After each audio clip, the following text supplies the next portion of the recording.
teach you how to buy canvases starting now. Hey friends, it's Becca, and today we're at my favorite art supply store, Micheals, and we're gonna go ahead and go shopping for canvases. So the first question you're probably gonna ask yourself is, okay, what type of canvas do I buy? You know, I'm a beginner and it's first time painting, so what do I pick? So I highly suggest getting these sheets. We have canvas paper.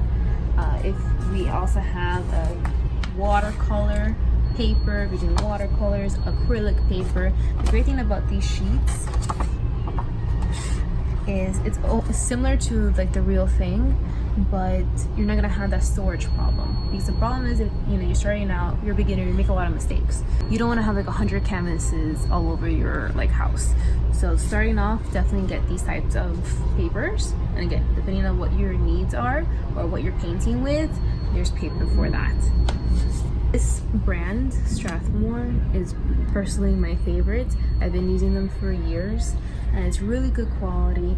Usually they come in 10, 12 sheets paper and different sizes as well.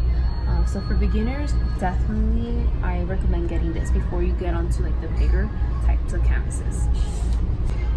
If you're doing oil painting, to be honest with you, even though this says acrylic, you can use acrylic paper to do the oil painting, or if you want, you can use the canvas paper for the oil painting. But really, either one, it doesn't really matter. It works just as well. But for the watercolor, try to use a watercolor paper, just because with watercolor you use a lot of water. So if you don't use the right type of paper, it can kind of like bleed through and create a mess and holes in your paper. So definitely don't try to cut corners. Do get the watercolor paper if you're doing watercolor type of pieces. Now, what happens if you're already kind of advanced, you're not a beginner anymore, and you want to do a painting for your house, for a client, or for like a gallery exposition? Then definitely I recommend the stretch canvases. So Micheals is great for the stretch canvases. They really have different types of sizes. Anything from, say you want like really small, cute little small ones, to much bigger size canvases.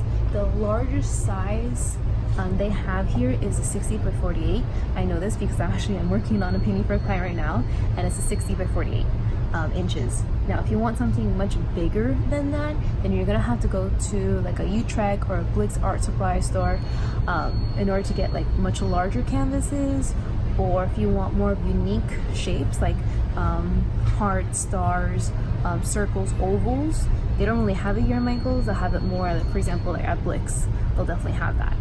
So keep that in mind if you're looking for stretch canvases. Now, as you see here, there's different types of stretch canvases. Not only just the sizes, but the colors. If you notice, some have like the green label, a red label, a blue label. So I'm gonna kind of explain to you what are the differences.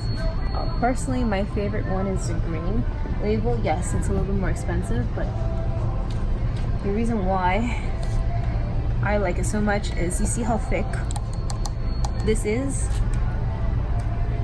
Now, when you're, especially when doing a gallery exposition, yes, obviously what you have on the canvas is most important, but they're gonna also look at the quality of the canvas. And actually, a gallery owner told me one time, he's like, if you want me to sell that painting for a couple $1,000s, don't give me really thin canvas. Get a thicker frame like this, because it just looks more professional, and you can sell it at a higher price, believe it or not.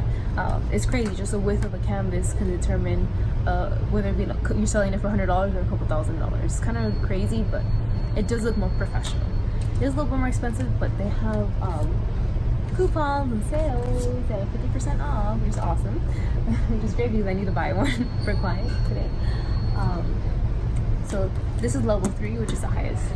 And another thing that I love about the level 3 is that it's easier to hang, because you see how thick it is back here. It is heavier though, so you're gonna of course need like a stronger bolt for the wall to put this up. But because of the thickness, it is easier to hang. They also have level 2. It's not as thick as the level 3, as you can see here. It's not bad. Maybe you want to do it for your house, it's okay. It is a little bit easier to frame it, but still level 3 is, for especially for expositions, it's definitely worth the investment. Level 1, which is almost like similar to level 2. Don't really see too much of a difference, other than you see the back of the canvas, it's kind of like wrapped inside, and then level 1 is kind of stapled. So this obviously looks a lot more cheapy. So for gallery expositions, and again, you want to sell these paintings for a couple $1,000s, don't get these, please. If you want to like maybe practice, that's fine, because it is the cheapest one. You have choices. Again, it all depends on like what you are trying to accomplish. So recapping, if you want to look more professional, you want to sell paintings for a couple $1,000s in expositions, get level 3, the thick ones. If you kind of maybe just want to practice a little bit more, I want to get out of the canvas papers, then you really, in reality, you can do level 1 or level 2. Either way, when it comes to pricing, they always have amazing sales, like today, 50% off. So there's flexibility, there's choices.